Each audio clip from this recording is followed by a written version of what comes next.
You can listen to The Professional Left wherever you get your podcasts, on Netroots Radio, or at our website, proleftpod.com, where you can also contribute to this podcast. There's a PayPal button at our website, or you can mail us a letter and or a contribution at P.O. Box 9133, Springfield, Illinois, 62791. This is the podcast for December 9th, 2025. It's not safe for work. Recorded live from the Cornfield Resistance, where we know the difference between weather and climate. It's The Professional Left with Drip Glass and Blue Gal.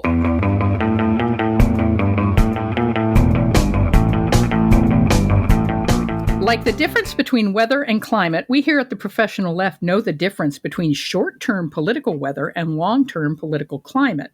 We know that as much as everyone is straining to see into tomorrow, the forecast for the immediate future is chaos, because the people running the country are lunatics, sadists, grifters, and white Christian nationalists, or maybe a combination of two or three. You know, they mix and match. Yeah, they overlap, honey. There's a lot of this is an alliance of terrible subgroups, all of whom want to destroy the government and all of whom hate the left for a variety of reasons. So, like, for example, Trump is bribing farmers again. And it might work again because, you know, we spoke a couple of podcasts ago about a friend we spoke to who is in touch with farmers and who asked them, like, why did you vote for Trump again, knowing this was going to happen? And he said, I had no choice. That's 30 years of right-wing programming coming to life right there. So, because on the one hand, for example, this is from our governor, J.B. Pritzker, quote, while Donald Trump tweets from his golf course when he feels personally slighted by a foreign leader, Illinois farmers are losing their livelihoods, unquote. And that was from October 29th, 2025. That's the day before my birthday. Not too late to send birthday gifts, just letting you know. It's never too late. And that's when our governor signed an executive order to address what he called an agricultural export crisis in Illinois. The crisis was attributed to the damaging impact of the trade policies and tariffs implemented by the Trump administration, which has significantly hurt the state's $26.4 billion agriculture sector by destabilizing export markets and driving down prices. But on the other hand, here's Trump looking like the warmed-over carcass of an orange hog, rambling on at one of his cabinet meetings about how we love our farmers. And all their troubles were caused by Joe Biden.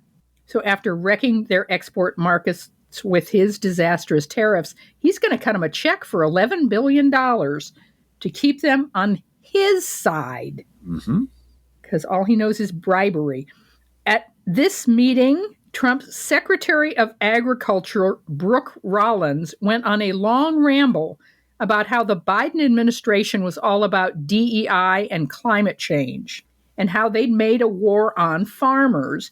But now, thanks to Trump, America is entering a, quote, new golden age for farmers, where instead of farming for government checks, they can farm to feed their family and sell their products and pass it on to the next generation, unquote. This was at the meeting when Trump said he's going to cut them $8 billion check. You're literally going to be working for government checks. Yep. Under my administration. Yep.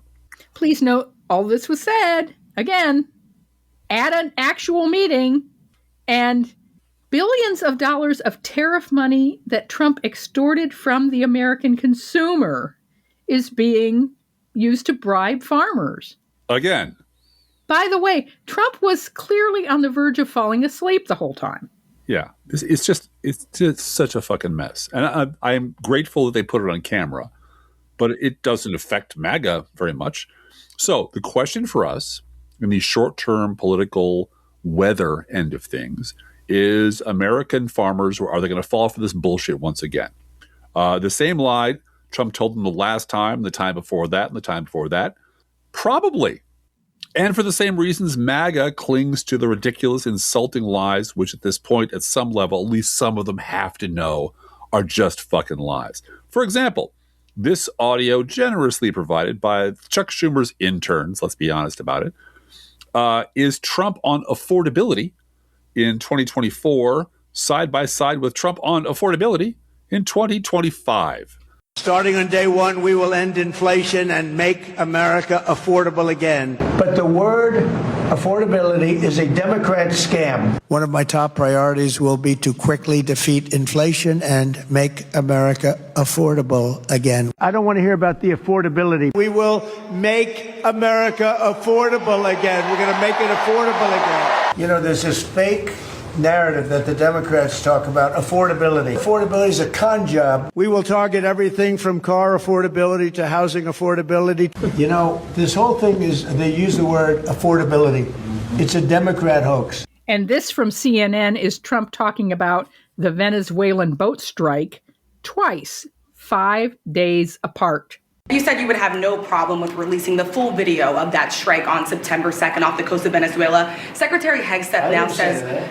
You said that. I didn't say that. This is ABC fake news. You said that you would have no problem releasing the full bit. Okay, well, Secretary Hegseth... No, whatever Hegseth wants to do is okay with me. He now says it's under review. Are you ordering the secretary to release that full video? Whatever he decides is okay with me. So the president, just moments ago at the White House, says, quote, "I never said that." He was denying his past support for releasing the video that shows that now infamous double-tap strike on an alleged drug boat in the Caribbean. So what did the president actually say last Wednesday in the Oval Office? You released video of that first boat strike on September 2nd, but not the second video. Will you release video of that strike so that the American people can see for themselves what happened? I don't know what they have, but whatever they have, we'd certainly release. No problem. And most of MAGA will die with the lie. This bloated, lying, racist hog carcass is sitting in the Oval Office, conking out because MAGA voters put him there. Yes. Because they nominated him 3 times and elected him twice.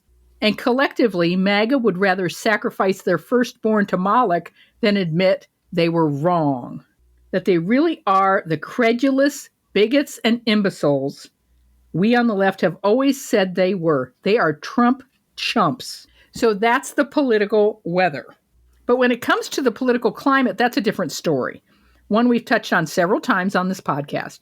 Trump is clearly in failing health and has no family members in the White House that give a shit about him. He is also unspooling mentally on camera almost every day. And at night, he's huddled up with his phone, spewing hateful, unhinged garbage on Truth Social hour after hour. For example, the Tennessee Holler notes that, quote, "the authoritarian whiner-in-chief is already unhappy that Barry Weiss hasn't stopped any criticism of him from airing on CBS." Yeah. And he's also demanding an apology for the Marge interview on 60 Minutes. Yeah. Unquote. And I'm going to try to recount for you in the theater of the mind this long bonkers rage spew that they're referring to. So bear with me. I'm going to give it my best. But it's one long, crazy sentence. And my brain sometimes shuts down when I confront this much crazy. But this is from Donald J. Trump, quote, "The only reason Marjorie Taylor Greene turns brown under stress, went bad, all caps, is that she was jilted, all caps, by the President of the United States. Certainly not the first time she's been jilted. Too much work, not enough time, and her ideas are now really bad. She sort of reminds me of a rotten apple. Marjorie is not America First or MAGA because nobody could have changed her views so fast, and her new views are those of a very dumb person.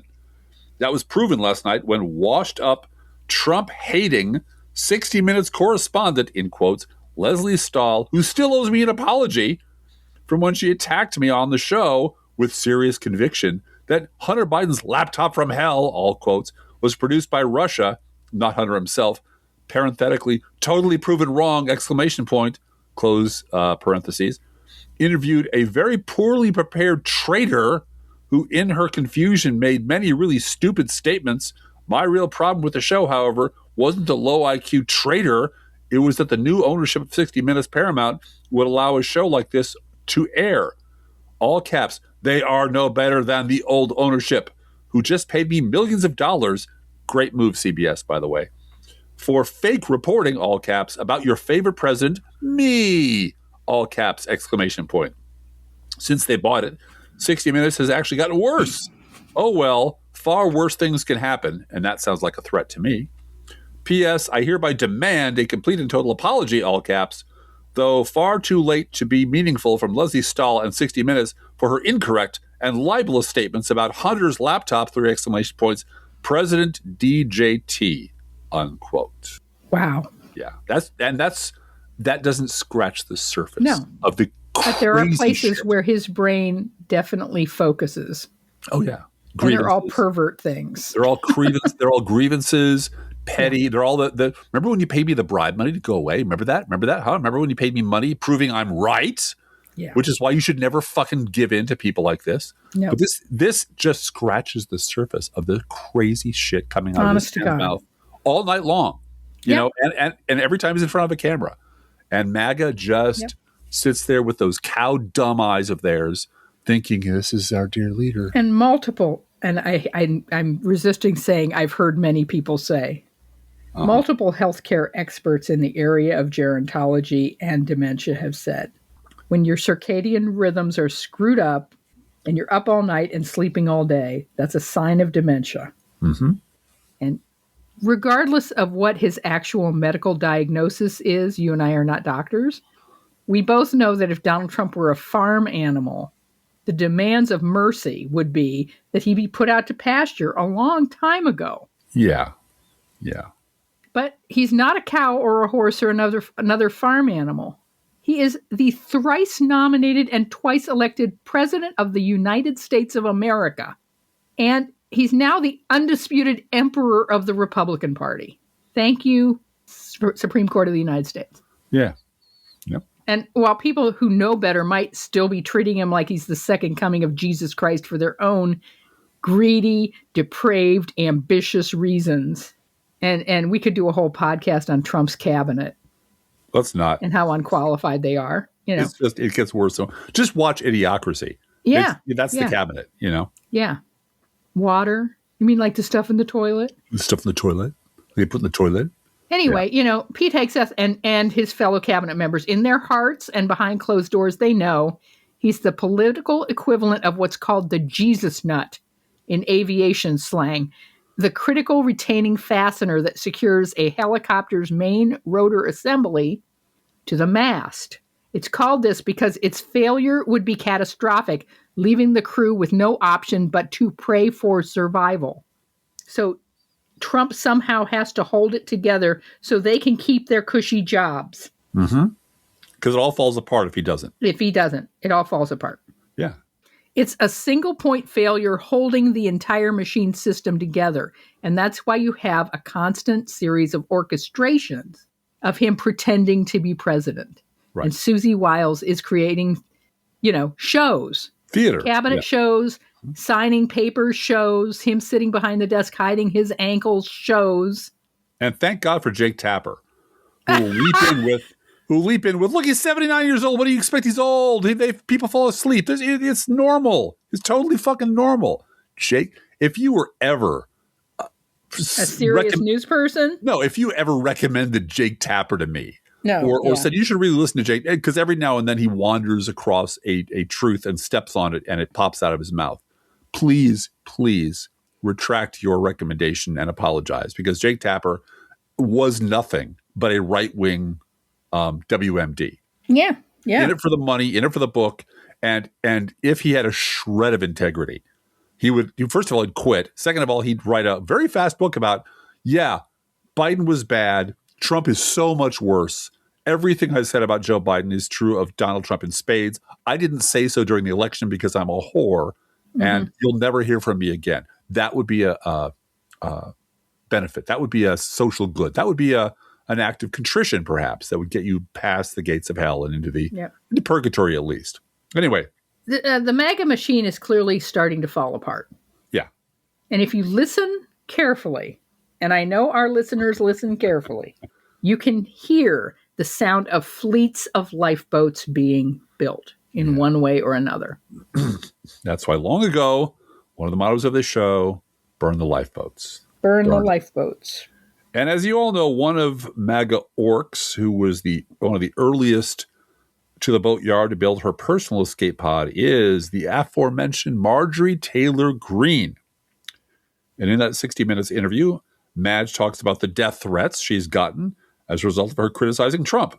And based on what gets whispered about second and third hand, it's really not hard to believe that at this point, the Republican Party discipline, all of the Republican Party discipline is being enforced by threats, by clear present threats. And since Republicans control every branch of the federal government, it's not a stretch to say that the entire country is now being ruled by violence. Mm-hmm. Now, sometimes the violence takes the form of an openly brutal attack, like those being perpetrated by Trump's ICE thugs. This very small example of a very large disease is from The Independent. Quote, Senator says ICE attack dog caused horrific injuries to unresisting man as he was detained. Patty Murray of Washington State said ICE agents lied to Wilmer Toledo Martinez to lure him outside before dog attacked him, unquote. And sometimes the violence comes in the form of threats. From The Atlantic, November 26, 2025, an article entitled The Fear Taking Hold Among Indiana Republicans by Russell Berman. Quote, on Monday, I spoke with a Republican member of Indiana's legislature who opposes President Donald Trump's push for the state to redraw its congressional map to gain 2 GOP seats and help the party hold its House majority in next year's midterm elections. If we had an actual Supreme Court, this would go nowhere, by the way. Right.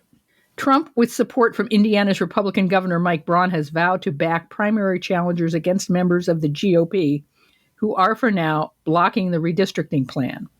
The lawmaker I spoke with asked that I not publish his name. He isn't worried about Trump's political wrath. He doesn't plan to run for re-election. His fear of speaking out is much more personal. I'd rather my house not get firebombed, he told me by phone. Yeah. Unquote.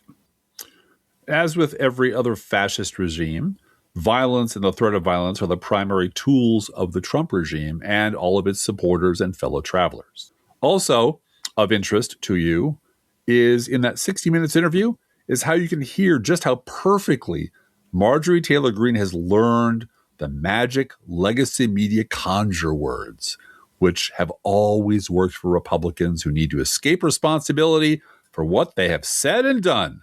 It's the most toxic political culture, and it's not helping the American people. But you contributed to that. You were out there pounding, insulting people. Leslie, you've contributed to it as well with your own program. Yes, you're accusatory, just like you did just then. I know you're accusing me, but I'm smiling. You're accusing me. I am accusing you. But we don't have to accuse one another. I want you to respond to what you have done in terms of insulting people, yelling at people, and then saying... I'd like for you to respond for that. I don't... No, you can respond to that. I don't insult people. You do in the way you question, and you're accusing me right now. Remember, kids, when everyone's to blame, then no one is to blame. And that's the goal. I'm not to blame for anything I did. You're equally to blame, Leslie Stahl. Everyone's to blame. Everyone's in on it. Let us now travel back very briefly to the good old days, shall we, Blue Gal? A little bit of no fair remembering stuff. Back to the land before time. Back to when, according to our Never Trump friends, everything was great. Everything was Jake. Politics was running very smoothly, and we had nothing to worry about. Specifically, you and I are going to go back to the year 2012. I know you remember this. This is Jon Stewart's infamous interview with then Senator Marco Rubio. You know, the savior of the Republican Party, Marco Rubio. Now, I'm very sorry the original transcript of this is not available. Damn you, Comedy Central. They purged all their records and nothing. They did. Yeah. Yep. So you'll have to settle for this rush transcript from our archives of Senator Rubio's answer to Jon Stewart's every single time Mr. Stewart tried very respectfully to point out that Senator Rubio was, lying, and that the relentless pathological obstructiveness of the Republican Party was unmatched by anything Democrats have ever done in modern history. His first answer was both sides. And then he said, well, both sides. And then both Democrats and Republicans. That's just politics. The Democrats left us no choice. Both sides. Democrats and Republicans, Blue Gal. Both sides. Once again, Democrats and Republicans, Blue Gal. Yeah. And it just went on and on like that. It was bizarre to watch. A person who's actually just a robot stuck in a loop that couldn't say anything else because there was nothing to say. And just to remind you, 2012 was deep in the middle of the Obama administration, when the Republicans had obstructed everything Obama tried to do. And that's all Jon Stewart tried to get at, which was, you've obstructed everything, even stuff that you support, even your own bills you filibustered. What's with that? Well, both Democrats and Republicans, both sides of the aisle. Yes. Because that's all they know to say when they're caught. And he's dumb as toast anyway. He's just not, he has no intelligence at all. Just not smart. I do remember when Chris Christie called in advance what Marco Rubio was going to say during the debate, because he's a fucking robot who doesn't know anything. That's what ended his campaign. Yeah, because it's like, he just did it. Right there, he just did it. And so what every Republican does when they get caught is run for the safety of both sides do it. This is what I was writing about. The legacy media blame both sides fetish back in March of 2013. If you're keeping score at home, that is more than 15 years ago. Quote, I think it was actually March of 2012. I stand corrected. I'll look through my archives and try to be more diligent than that. But this is me from a goddamn long time ago. Quote, the centrism of both sides do it is the spider hole into which the pig people scuttle every time another tenet of their loathsome ideology blows up in their face. Of course, if you're still a conservative in the year of our Lord 2012, it was 2012, I expect nothing better. You are a cultural dead loss and beyond redemption, and while the rest of us may be required to share a country with you, we are under no obligation to treat you with anything other than contempt. But the pig people would be nothing but a minor nuisance, a boil on the ass of democracy, if you will, without their centrists who keep the both sides do it spider hole well furnished and open for business. Pound for pound, centrism is the biggest and most debilitating lie in American politics, bar none. It is the big lie that makes all the little lies possible, which is why I focus so hard on those who traffic in it. They are the ones most vulnerable to and terrified of being called out in public. They're the ones we must run out of the media on a rail, unquote. And Blue Gal, that never happened.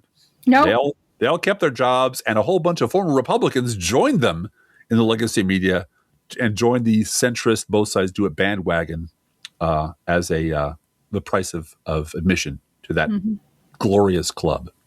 And that, boys and girls, is the political climate, the ancient cycle of seasons in which Republicans lie, cheat, and slander their way to power by firing up the same old mob of bigots and imbeciles.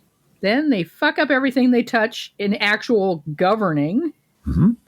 They then find shelter in the same safe, both-siderist harbor where they found shelter over and over again in the past, and then they do it again. Lather, rinse, repeat.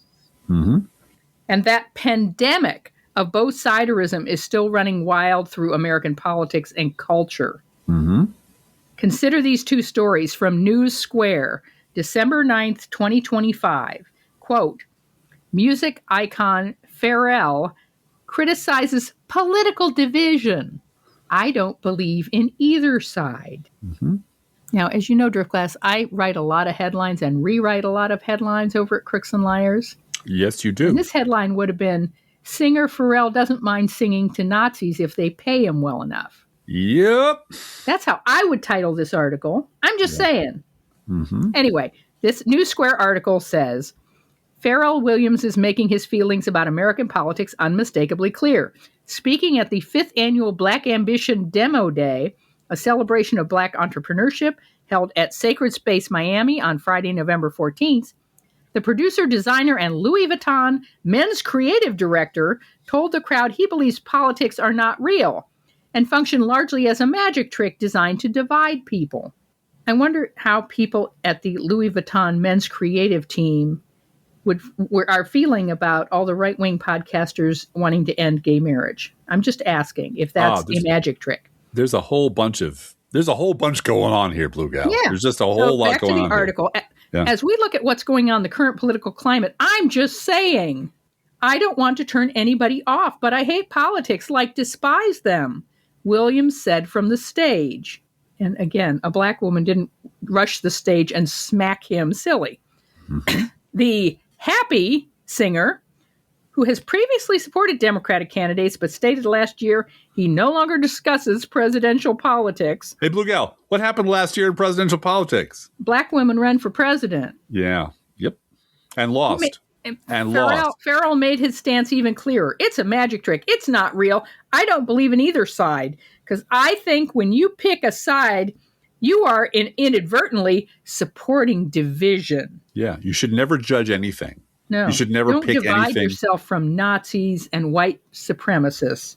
Well, Pharrell. Don't choose anything. Don't ever judge anything. Someone offers you apple juice or cyanide. Don't try to judge which one's right or wrong. Just say, I don't take positions on these things and drink both of them and see how that works out. Go ahead, Pharrell, drink both the apple juice and the cyanide and see how that works out for you. Just see how that works. I'm not saying you should do that. I'm saying that if you follow your stupid opinion all the way to this logical conclusion, it means you never judge anything. You never decide anything because all decisions are between something and something else. And only in the arena of presidential politics and only this year, you've suddenly decided that it's both sides and it's just very sad and awful. And I think I said somewhere on social media that, hey, look what? Barry Weiss has found the band director for the CBS house band. Yeah, there you go. Yeah, because he's... May I just say that I lived in Birmingham, Alabama. Yes, you did. For 14 years. Yes, you did. And my ex-husband was the president of the ACLU of Alabama. Mm-hmm. So I have been to chicken dinners and events and, silent auctions and things where I had to put on a nice dress and be the president of the ACLU of Alabama's wife at a big, 45 tables. We're all getting chicken and Jell-O with whipped cream on it, right? For dinner. That I've done that. Those fundraising dinners in Birmingham, where a large contingent of those fundraising $200 a plate, whatever dinners are the Black entrepreneur organizations.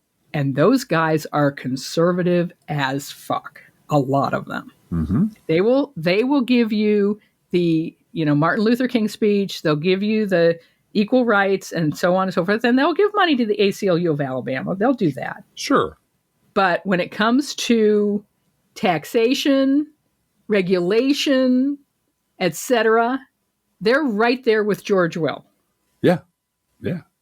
And they're not shy about saying so. Because success is about keeping your taxes low and keeping the government out of your business. That's right. And there's some Henry Fonda, Jimmy Stewart movie. I can't remember what it is. They're walking around and talking about why aren't you it says, I'm not rich enough to be a Republican. And there's an awful lot to that. I mean, there's an awful lot to this idea that, the whole concept of taxes and nothing else, and regulation and nothing else. Who was Barry Weiss? Getting back to Barry Weiss, talking to the room full of executives, right? Saying, I know. I think it was conservatives he was talking to, like white evangelical right wing conservatives, right wing Republican group. Yeah, I know most of you don't approve of my marriage because she is gay married, but we can all agree on tax cuts. It really is like, fuck the culture stuff. This is about the money. Right. And Donald Trump's going to give us money. And the rich guys who bought this network are going to give us money if we do what they say. So let's all shut up and bury our differences, even though they're very deep and cultural. And you don't think my marriage should be allowed to exist or I should be allowed to exist. But we all love money, right? Right. Well, and I think this is the core thing on Republicans and culture wars, which is Ron Johnson saying, look, if you want an abortion, you can fly to Chicago and get one. Right. What? Yeah, it's not a moral decision. It's I got to keep the rubes and the right-wing evangelicals voting for me. Saying that out loud. So it's not about protecting babies. No, it's not. And everyone knows it's not. Controlling women and making the evangelicals happy that Wisconsin is a pro-life, pro-forced birth state. Right.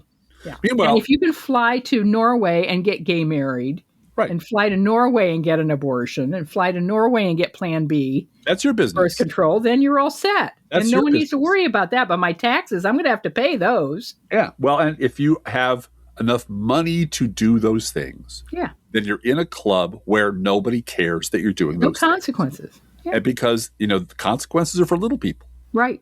Rules are for little people. It's the same way with pedophilia, folks. Yeah. They have the same attitude about pedophilia. Mm-hmm. Yep, they sure do. He's rich and he's a stud, so he gets to do it. Right. That's the attitude. Well, when you're a celebrity, they let you do that. They let you do it. Mm-hmm. And that's your right. This is your right. Yeah. This is prima nocta?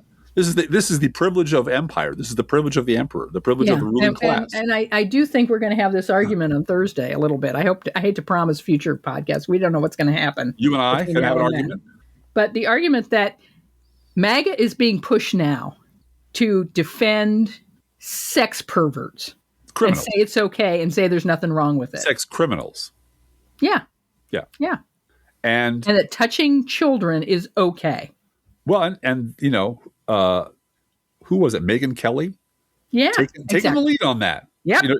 You got to be out there taking the lead. You got to take, somebody has to be the first, through the wall. Yep. And she's willing to take one for the team. She looks like a woman who took a lot for the team. She took a lot for the team. Yes, she did. And she got her money and she got her position, and now she's got a popular podcast, and she is rehabilitating the career of Mark Halperin, which just is funny every time I think about it. Yeah. But sex pervert Mark Halperin. Yes. So you dig through this pile of bullshit. They don't care about abortion. They're willing to say that we're baby-killing monsters. This is Liz Cheney up until 2019, 2020. Yeah. Baby-killing, pure evil monsters. You dig through all that bullshit. Deficits are the end of the world and so on and so forth. Dig through all the when you sweep aside all the shit that none of the people who are actually making money and are wealthy behind the party, you sweep all that aside, what are you left with? Mm-hmm. You're left with money. Taxes and money. Regulation and money. I want to be able to operate completely independent of any rules at all, do what the fuck I want, and I'm rich enough to do it, and I want a party that'll tell me that I'm morally superior for doing it.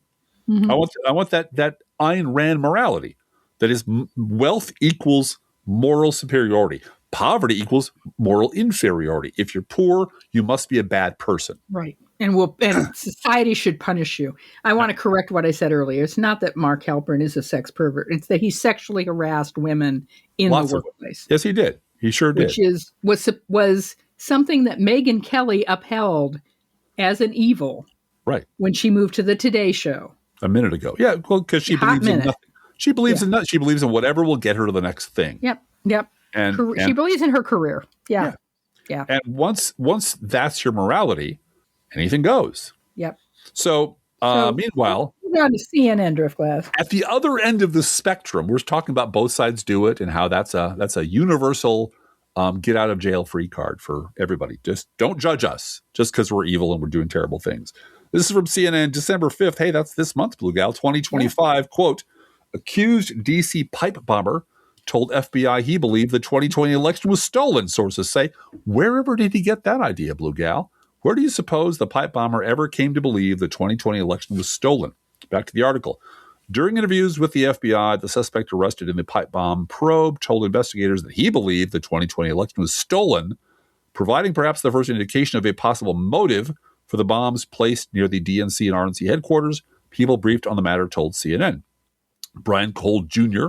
spent hours with FBI investigators and made multiple statements. The sources said Dan Bongino, deputy FBI director, still hurts me to say that sentence, Blue Gal, told Fox News on Thursday that the FBI had interviewed the suspect at length but didn't elaborate. The FBI and the Justice Department declined to comment for this story, unquote, because the FBI doesn't comment on shit like this. But you know who does, Blue Gal? Because that's not the money quote. Here comes the money quote. You know who does comment on shit like that? I do. Yes. Here's the money quote from appearing on ABC News. DC U.S. Attorney Jeanine Pirro said Friday that Cole was disappointed in, quote, both sides of the system, Blue Gal. Both sides of the system.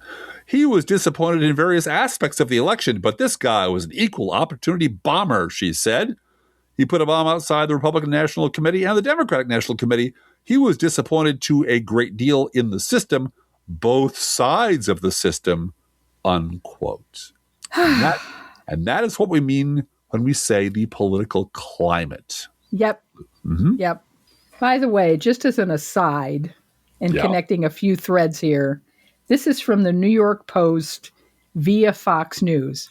which is interesting because Fox News usually pretends the New York Post is a totally separate, non-connected to Rupert Murdoch industry, and vice versa. Yeah. But a Fox News person wrote this at the New York Post. This is a quote from Jake Tapper.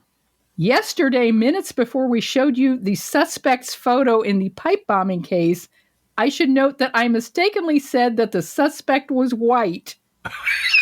Obviously, as the photo revealed, he's black. Apologies for that mistake. That's Jake Tapper talking? Jake Tapper on the air. To be fair, Jake Tapper doesn't see race, Blue Gal. Jake Tapper sees opportunity. That's all Jake Tapper sees.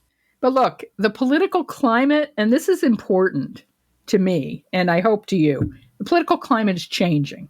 Because while cowards and liars and monsters still try to hide behind the both sides do it shield, it sure feels to me like the base of the Democratic Party has changed. And we're doing FAFO. Word of the year for me is FAFO. No kings. No kings.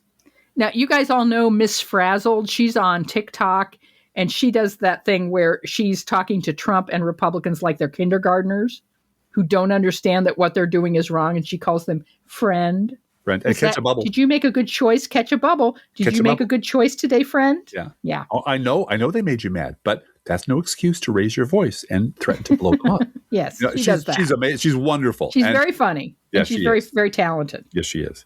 Well, last week she broke character. Skits aren't nice. You can't make fun of people to change their minds. I have no interest in changing maggots' minds or being nice. Don't call them names. Don't stoop to their level. Don't start with me, okay? I am sick and tired of Dems acting like being nice and playing by the rules is going to do literally anything. Mockery is honestly more kindness than these people deserve. Like, what am I supposed to do? Give the Nazis little pats on the head and treat their conspiracy theories and Christian nationalist, white supremacist bullshit like thoughtful policy? You want me to yes and their bonkers viewpoints that windmills cause cancer while RFK brings back a freaking measles outbreak? To which I replied, quote, "It's really important that the mainstream media and congressional Democrats wake up and realize that the election of Donald Trump in 2024 after January 6th has broken the Democratic base. We are done. Republicans no longer get any chances to rebrand after Trump. They cashed all those checks with the Tea Party after Bush." And I know that's, a refrain I've used many times on that podcast. I typed that on Facebook where a number of people hadn't heard that. Yeah. But as Ms. Frazzle said, we're tired of trying to bridge the divide. Right. If you want to cross the bridge and come over to our side and vote for our candidates and support what's right in this country, support your own health care, your own SNAP benefits, your own Social Security and Medicare, great. You can go to the back of the line and work for humanity and anti-fascism. Yeah. But if you want us to be the tolerant left and put up with your fucking bullshit, we're done. Yeah. Yeah. Well, can I make a brief aside before moving on to a recapitulation of the January 6th attempted pipe bombing and another consequence that has come of it? I was asked today by Julie Hotard. Yes. She's someone on social media. She's a listener of ours. Provides interesting commentary there. And we were going back and forth because Heather Cox Richardson, who I respect enormously, who writes brilliant woman, yep, wonderful woman, went from 0 to 1 million followers in overnight because she has great things to say. Said, I just want to do a shout out to the Bulwark crew, Tim Miller and Sarah Longwell. And that's fine. I don't expect anyone who hasn't been in this game for a while to come to the table with a deep knowledge of recent Republican political history and how infuriating. And I posed the question, I've posed it many times before. Imagine a media ecosystem which had put a fraction of the resources behind liberal voices, uplifted liberal voices who were actually right about the GOP back when it was unpopular to be right about the GOP. Imagine them spending, and by my back of the envelope calculations, just in free advertising and promotion, being on your show, and being called every day to be a spokesperson on the show, and what that would cost per minute if it were an advertisement for your product, literally put tens of millions of dollars behind promoting the Lincoln Project and Rick Wilson and the Bulwark and those folks, just to the exclusion of liberal voices. Mm-hmm. We're not going to hear from liberal voices. In fact, we're going to fire people like Melissa Harris Perry. Right. We're going to fire people like Joanne Reed because we want to make more room for former Republicans. Right. Imagine a media ecosystem that had devoted itself just a fraction of those resources to uplifting voices. And Ms. Hotard asked me to, off the top of my head, if I could come up with some voices. I came up with like 20, right off the top of my head. We have a very, very wide, rich, deeply researched, well-spoken bench of people. From Bob Seska and Hal Sparks, to Nicole Sandler, to you, to the crew at Crooks and Liars, the Stephanie Miller people, the Bradcast. There are dozens and dozens and dozens of liberals who've been writing for decades about this, who can't get the fucking time of day from anyone in the liberal media, quote unquote liberal media. I think a lot of this right now has to do with healthcare. Yeah. And the fact that voices like ours are going to talk about Medicare for all and healthcare. Yep. Mm-hmm. And the pharmaceutical companies that advertise on cable news don't like that conversation. Absolutely. I so think it is a monetary decision to have people on who will obey the rules about not talking about that. Yeah. And what's the meta narrative that we're being told by across the legacy media? Like David Brooks today in the Atlantic. Mm-hmm. The neocons were right. Neocons were right, Driftglass. They got it. They. It's always not me. Not me. Us. They got Iraq wrong. Okay, fine. We'll take a mulligan over Iraq. But by and large, neocons were right. Because there's never any punishment for people like that. Yeah. But the point being that there's a deep media meta story they're trying to tell about recent political history. Mm-hmm. And our existence is inconvenient to that story. Right. Because they want us, politics, because we were all cool with politics. We were all great with politics. Everything was both sides. We reached across the aisle. We're not going to hold Republicans responsible. The Tea Party are a bunch of wacky guys. Right up until Trump wins the election, mm-hmm. they had a story about the American political system that was completely fucking wrong. Mm-hmm. And there were only maybe dozens and dozens and dozens of liberals out there screaming, you're getting the story wrong. You're getting the diagnosis of our political system wrong. And here's what's actually going on because we can see it happening before our eyes. And we were telling that story before anybody decided to leave the Republican Party or got kicked out. Yep. Our existence is intolerable to them. Yeah. We can't be allowed to have existed because if we were right back when Obama was president, back when Bush was president, back when Clinton was president, what does that say about our media that they never got anything right at all? They were completely wrong the entire time, and that Trump came as a surprise to them because they were living a lie and selling a lie to the American people for 30 years. Yeah. So we can't have liberal voices in the media talking that shit, but there's a group of former Republicans who are perfectly willing to say this is all started on in 2012 or 2016. No one knows what happened before that. It was all a big mystery. In 2016, suddenly, spontaneously, this bad thing happened. We're the heroes because we left the Nazi party to go tell a bunch of liberals to shut up and do things our way. And that's I'm not going to break down and cry right now like I did last night, Driftglass. Yeah. Yes. They stole our optimism. They did. They absolutely did. So I'll never forgive them for that, Driftglass. No. Well, let me get back to the happier part of this story, which is that another aspect of the January 6th attempted pipe bombing is that it sure looks like Glenn Beck's media thing, The Blaze, is in deep, deep trouble. Because back in November, The Blaze published this unverified report claiming that a forensic gait analysis, that's GAIT, that's how a person walks analysis, surveillance of footage matched a former Capitol Police officer, Shawnee Kirkhoff, with the suspected pipe bomber with a 94 to 98% certainty, Blue Gal. They were that certain that it was this former Capitol Police officer.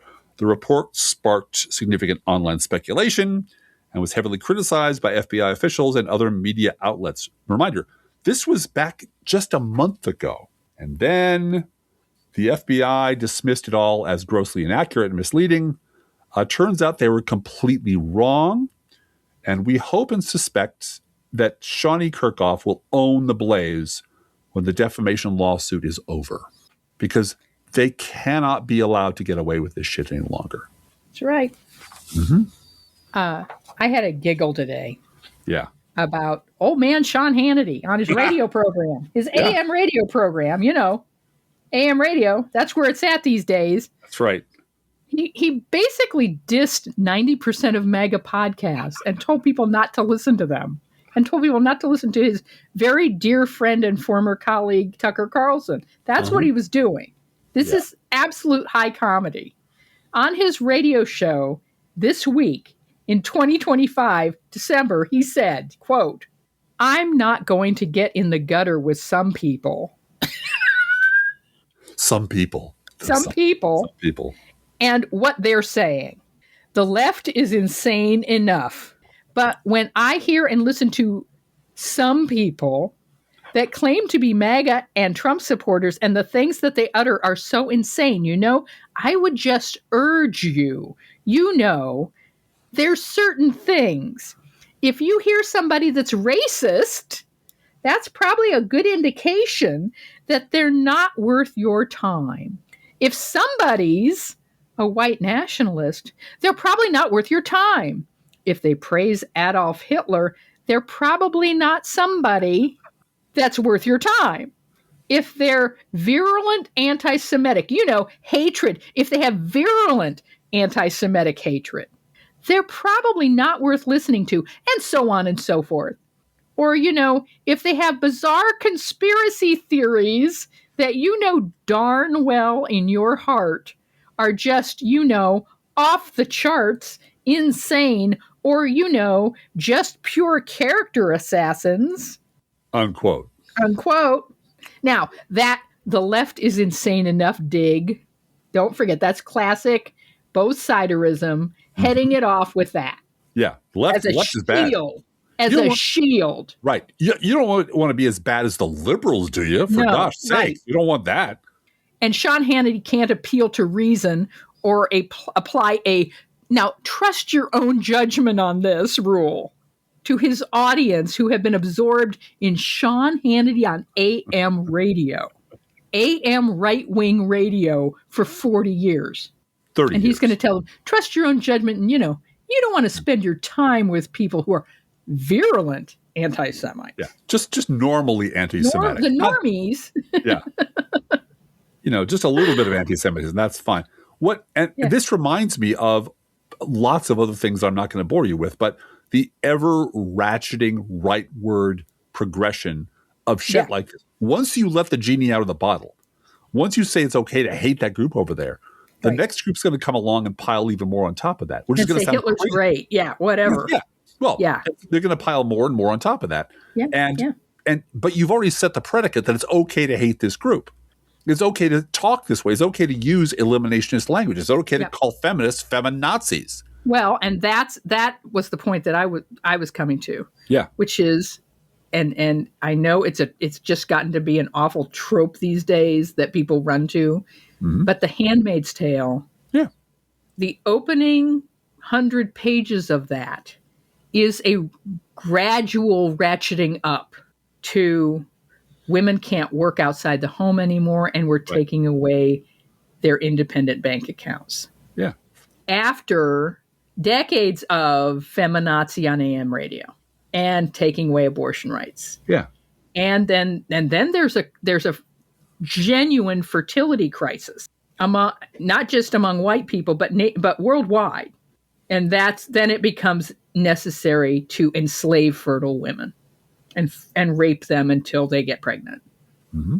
And it's a horror story. It is.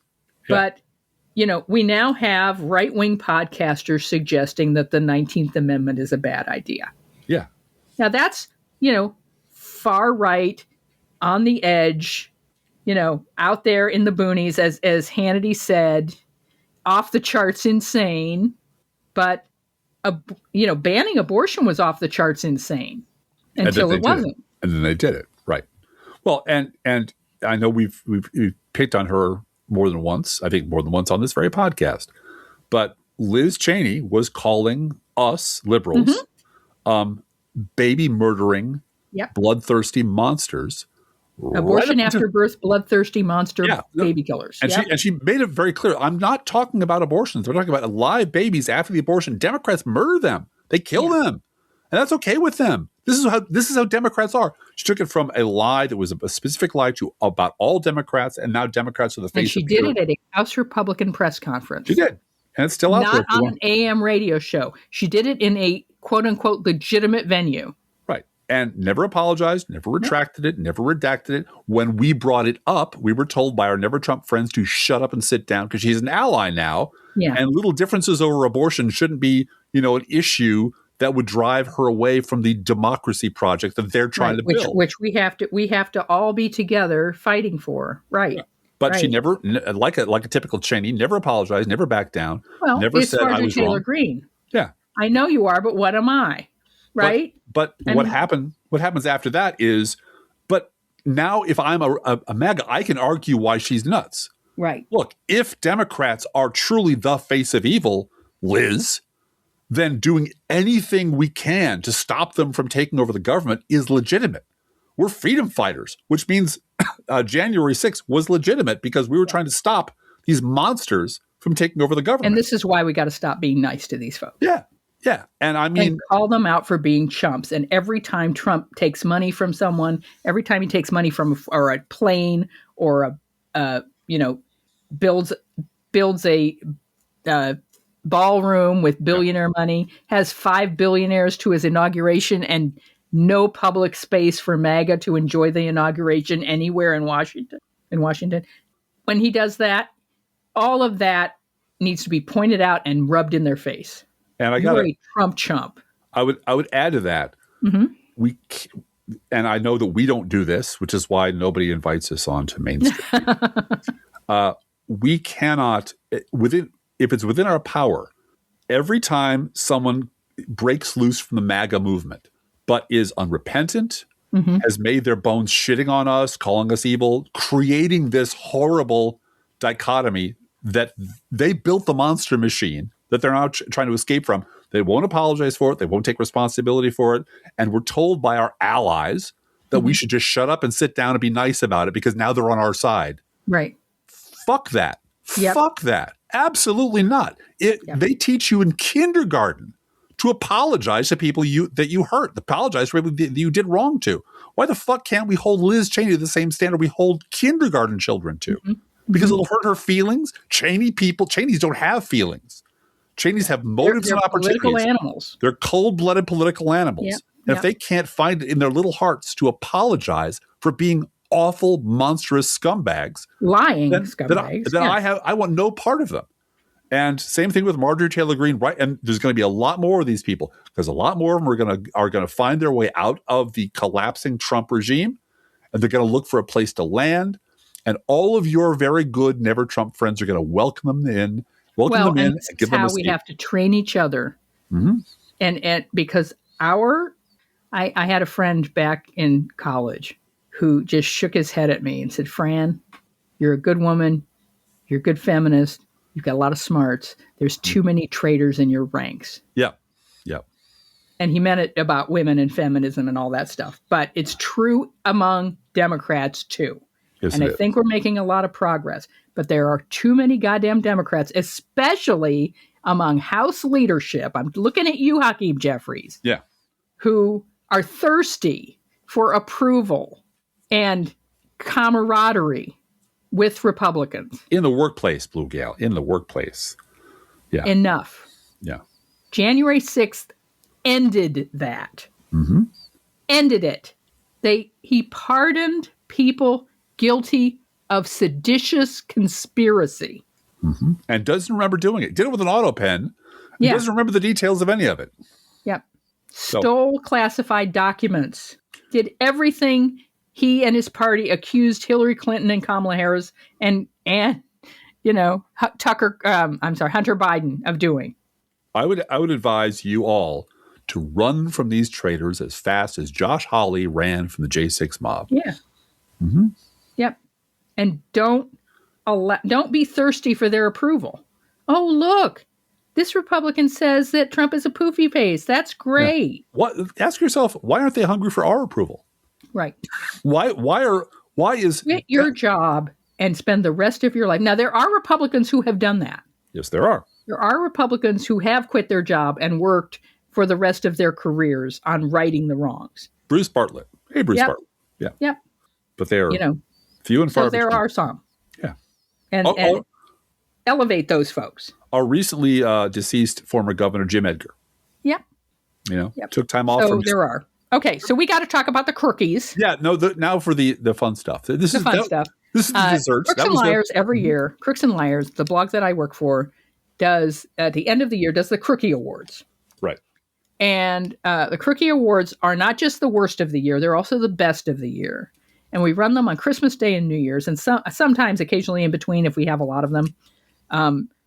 One of the hard and fast rules is, and this has been way before the FIFA Peace Prize, okay? Mm-hmm. Trump gets no awards, period. And that was true in the first term and now and forever.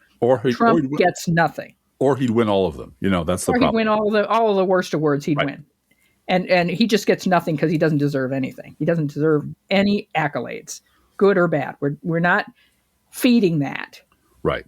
And this is an annual tradition at the Crooks and Liars. It is the annual tradition. We do Crookie Awards. Mm-hmm. Good guys and not good guys. Mm-hmm. And so I put up a post at Crooks and Liars on Thanksgiving Day asking for nominations from our comment thread. And I'm going to put up one at Patreon today asking for your nominations as to who you think should win a Crookie Award. And it can be a good guy. Sure. It can be somebody you think deserves our praise. And I encourage you to go back to the beginning of the year and look for people because it is so hard to remember in the fire hose of news. Oh my God, that was this year. Yeah. We do that a lot here. And fortunately, Crooks and Liars has wonderful video archives, searchable video archives. So you can, go and look and see what happened. Did that happen in 2025, et cetera? This year has been one of the longest decades of my life. Exactly. And I got to say, anyway. Okay, so I'm going to start with, we have some ideas one important note. Crookie Awards. Crookie Awards submitted to Patreon to us operate very much like aldermanic suggestions in Chicago. If they are accompanied by an envelope full of cash, they get a higher consideration usually. Just I can't be bought. Crookie Awards, you can't buy one. No, that's true. No. But if you leave a comment at Patreon of something that I haven't heard about yet, it may very well become a Crookie Award, and we'll hat tip you in the Crookie Award. But you're right. You can't be bought. These aren't the Oscars, for God's sakes. You can't be bought. These aren't the Oscars. And these are just things that struck us as people who deserve either are to be diminished by us or to be praised and highlighted by us for being good. So, all right, take us in. All right, I'm going to start with Russell Vought. He is the director of the Office of Management and Budget, who wrote the Project 2025 book in large part. Major contributor to that. Mm-hmm. And he pretends not to even care about the Article 1 of the Constitution, which gives Congress the purse strings. Right. Mm-hmm. And says, look, Congress can vote to fund that. I just won't write the check. He's a fascist, and he decides what gets spent and what doesn't in Trump world. And it's, that's not the way it's supposed to be. That's not the way it's supposed to be. I watched a very compelling debate between this very, very smart black woman and this very, very orange weirdo last year, right about this time, and a little bit earlier, about a year and a month ago. Where the orange weirdo said he'd never heard of Project 2025, has no idea what anyone's talking about, and has no intention of doing anything about it. So it's odd that he won. It was a major theme of the Democratic National Convention to discuss Project 2025 and what the plan was for a Republican takeover of government. Yes. This is not about Democratic messaging. This is about a complicit media that closes their eyes to Republican heresies on a regular basis. Speaking of which, one of my nominees is RFK Jr., This is the person who overlaps the most individual scandals. He overlaps at least 3 of them I can think of. He is a key player in the Olivia Newsy giant clusterfuck. He also may be responsible at the end of the day for killing more people than anyone else in this administration. He's a crackpot. He's an evil, vicious human being. He's clearly lost his mind, and he was never elected. He was appointed to his position, and his appointment was approved by Republicans in the Senate. So, as for responsible, equally responsible for everything he does. They're completely responsible for him. Apparently, there's no plan to get rid of him. He is destroying the CDC. He's setting science back to pre-Enlightenment ages. He is a thoroughly despicable human being who's doing enormous damage to this country. And like I said, he may, at the end of the day, be responsible for killing more people than anyone else. Babies in the Trump administration. Bringing back ancient diseases, proposing crackpot cures. What a just thoroughly, if you look at the Trump cabinet, if you had planned to destroy this country, you could not have come up with a more effective weapon than Donald Trump and his cabinet. I'm going to switch off cabinet and mention the person you just mentioned, Olivia Newsy. She's going to win a Crookie for worst book of the year that she wrote on her phone. Yeah, isn't that cute? Which she calls, quote, an extension of the cloud of my consciousness. And as you all know, longtime listeners of this podcast know that I hijacked a phrase from Liz Cheney as a mother and a patriot. Well, I have now also hijacked and say around the house very often, it is an extension of the cloud of my consciousness. Yeah, it's... Andrew Glass looks at me, and he gets this little wrinkle between his eyes. I do. I get that throbbing vein in my forehead. It hurts. It hurts my brain. And also, this is to you, Keith Olbermann, who I know listens to this podcast, and who pronounced... Does he? Well, I don't know. Fine. Everyone listens, Blue Gal. Everyone listens to our podcast, Drew Glass. Who talked about his former girlfriend, Olivia Newsy, and her career being over in journalism. Dude, look at the roster of your former girlfriends and tell me that a blonde with no moral compass and ambition can't get ahead in the Which media. is your type, Keith. Dude, Katie Tur has a job. Laura Ingraham is a pillar of the Fox News people. Regardless of having she lost all of her advertisers. Yeah. And she's still there. Doesn't matter. There's always room in the media universe, in our debased, not the Walter Cronkite world, but the debased media universe that we now all live in, that's full of shit and awful people. There's for a hot blonde with ambition and no morals. Yeah, there's plenty of room for her. What are you talking about? Write a book about this book.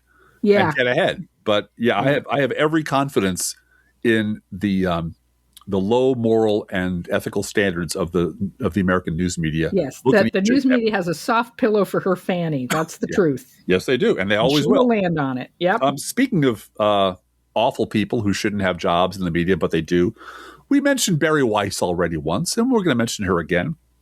She is currently in charge of CBS. She is manifestly unqualified for that job.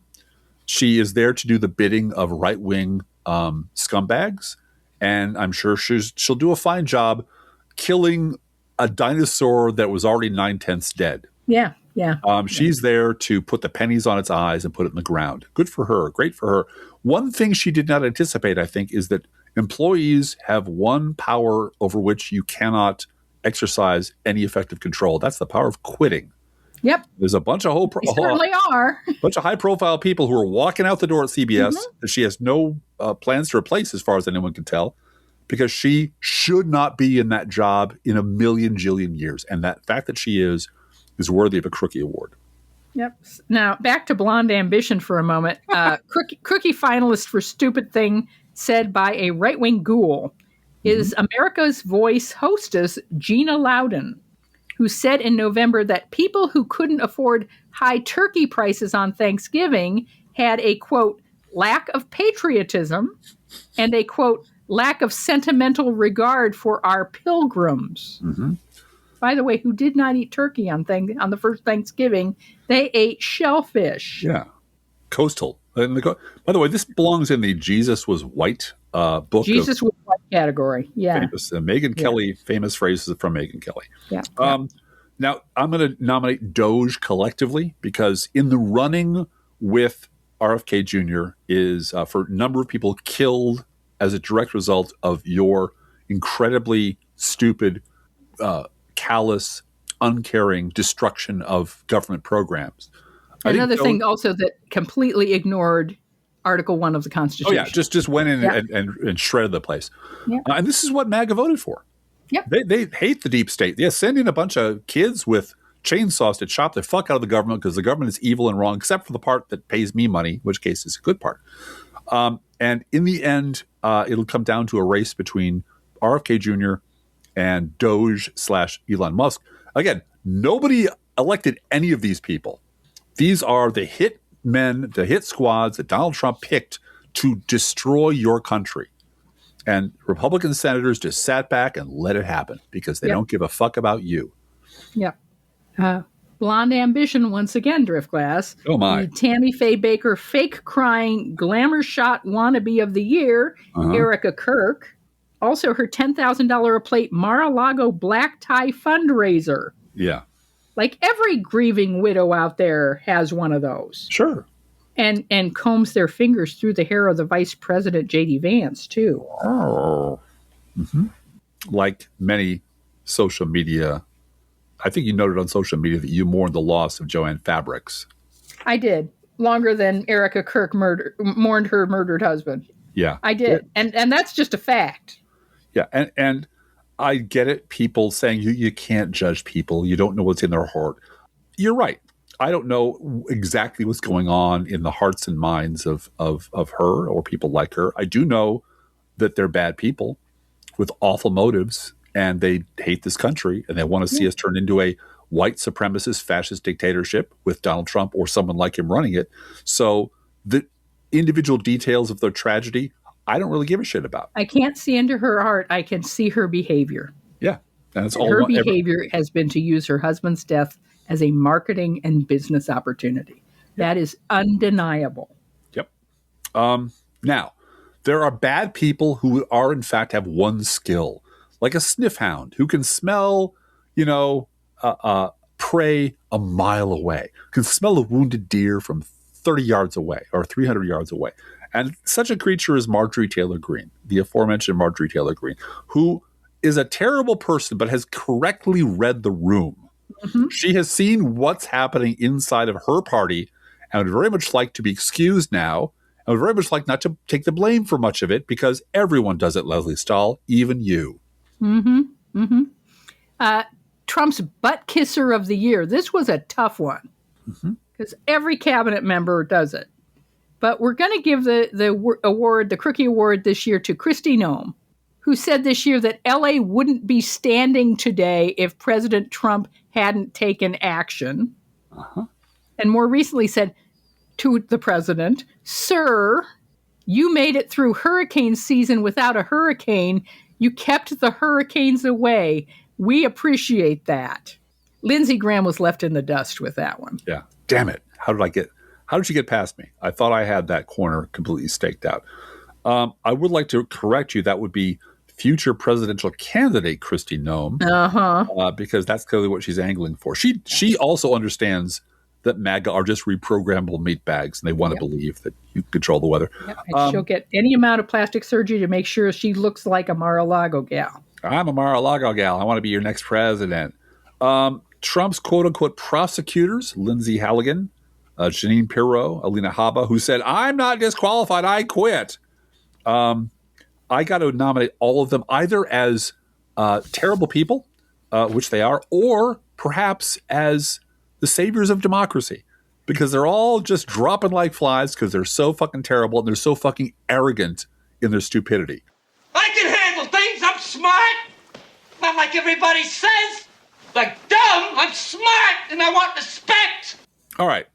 Enough bad people. I'd like to nominate the governor of our state, J.B. Pritzker, and the entire city of Chicago for a good one crookie.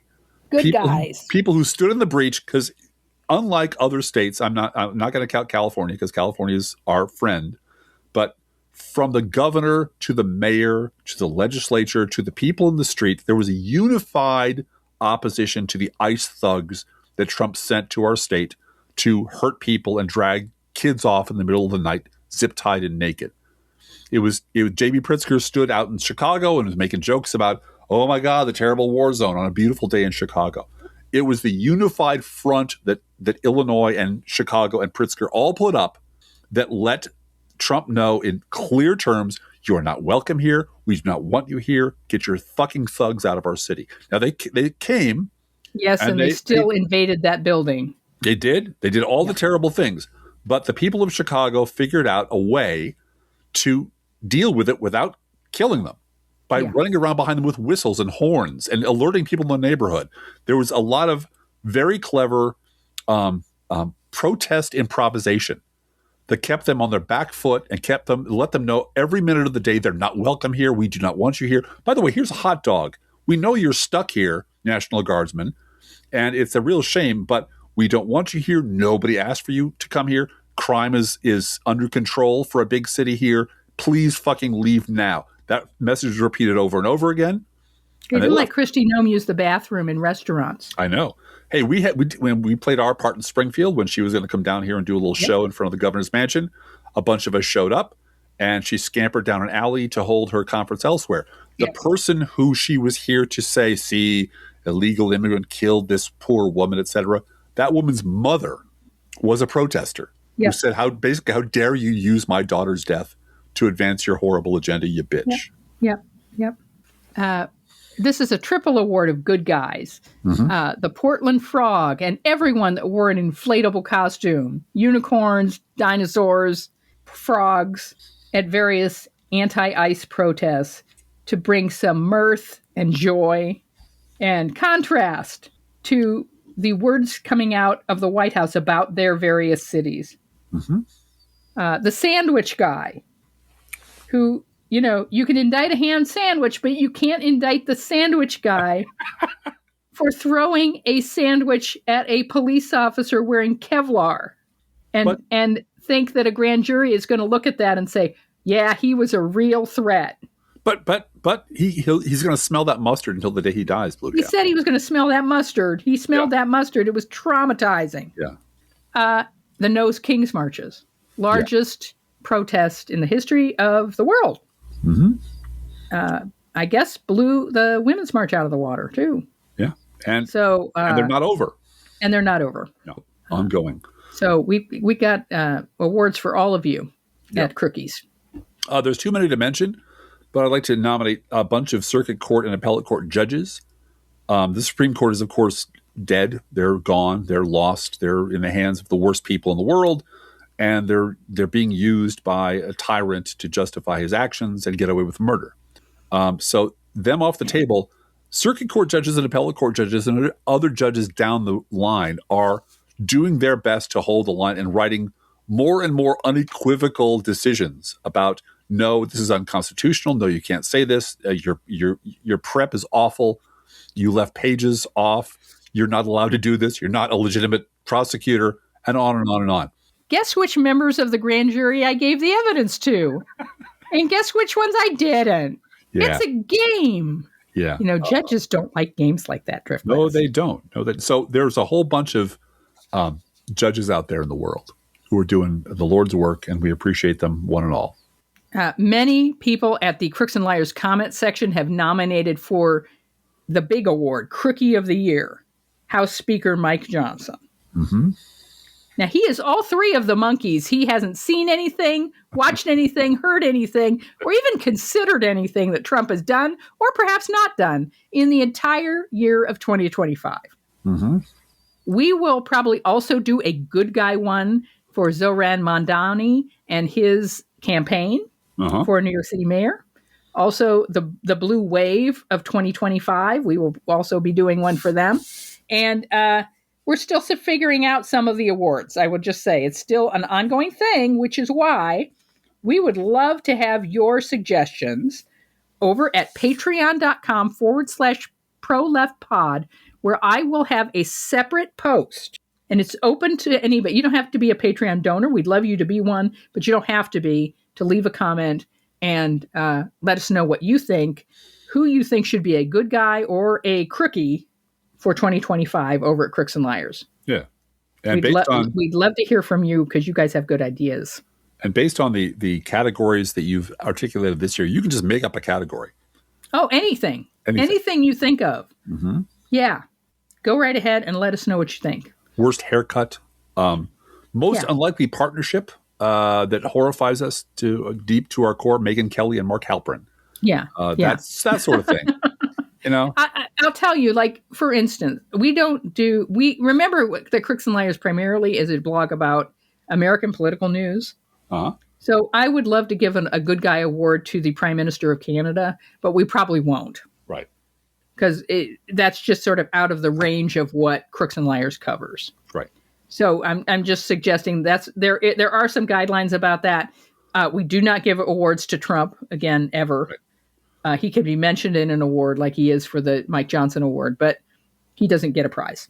Well, I would like to give a good guy award to, like, T.S. Eliot for writing The Wasteland, but that's not going to happen. That's not going to happen either. No. Sorry, that's not 2025. Hey, can I nominate someone for a good guy award? And it blends into our last topic here, which is Hal Sparks. Hal Sparks got a crookie last year. Oh, you can't win back to back? Got a crookie good guy last year, so I'm likely to give it to someone else this year. I think Hal will understand. He's always a good guy in our book. He always And is. we are going to be live on his show on Wednesday, tomorrow, the 10th of December. Mm-hmm. We are scheduled to be on at noon Eastern. Right. What's on that in YouTube, Central? What's that in Twitch, Central Time, Blue Gal? or Facebook? He's everywhere. Hal is a international superstar. He is. He's everywhere all the time. And, mass media entertainer and comedian, all that stuff. So, yeah, we will be on his daytime show tomorrow at noon Eastern. Right. And like I said, YouTube, Twitch, Facebook. I don't know where else he is, but he's everywhere. So he's everywhere. He's Twitch, everywhere. Yeah, everywhere. So go and you can watch us live. If you go on YouTube, you can join the chat room. He often shouts out to the chat room. Mm-hmm. And we'd love to be on with you guys, to have you watch us and leave your comments in the chat room and all that good stuff. And I think we will put that video up at our Patreon page. Oh, must we, Blue Gal? Yeah, I think we must. Hal's already everywhere. Is there no corner of the internet where Hal is not? Too. He has Patreon. I know. So, we're going to share that. I don't know if I know Bob is doing Bob Seska, who we will be on with next week on Wednesday. Same time. Yeah. Recording at the same time, but he comes on later. I know he does video clips for like Instagram, but I'm not sure if he's doing video of the whole show. I don't think he is. I think he's just doing clips. I'll ask him that. But anyway, we're going to be on. We're doing stuff. We're doing stuff, people. We're doing stuff. We got stuff going on. We are. So awesome. Feel free to write to both of us at proleftpodcast@gmail.com. Thank you for sticking with us today. Yeah. I realize it's a really long podcast today. Yes. We just had a lot to talk about. Mm-hmm. And we love hearing from you. Be aware that if you write to us at any of our addresses, we reserve the right to read your email or U.S. Postal Service Go Postal Union's letter on the air unless you say otherwise. We're already getting Christmas cards from people, Driftglass. Oh, my God. Really? So nice. Is there some big holiday coming up, Blue Gal? Something I should be shopping gifts for? Santa's white. That's right. Santa Claus is white. He actually is. Yeah. He's from Scandinavia, unlike Jesus. Yeah. Who's not from Scandinavia. Megyn Kelly. Very much not from Scandinavia, Megyn Kelly. The tradition of Santa Claus is from Scandinavia. Yeah. Another thing you can do for us that won't cost you a dime is share our show on social media. If you love this podcast, please hook it up with somebody else. Arrange a date for them to sit down with us and we can whisper in their ear and it'll be lovely. And thank you for doing that for us. Hey, Driftglass, how are the Internet Kitties doing this week? Well, to be honest, Blue Gal, the Internet Kitties watched Trump fall asleep at that cabinet meeting and thought, amateur. Let's think about living. Think about living. Let's think about loving. Think about loving. Let's think about the hooping and the hopping and the popping and the loving, lovey-dovey. Let's forget about the wine and the crime, the shooting and the dying, and the fellow with a switchblade knife. Let's think about living. Let's think about life. The Professional Left podcast is recorded under a Creative Commons license. Copyright 2024-25, GGBG Productions.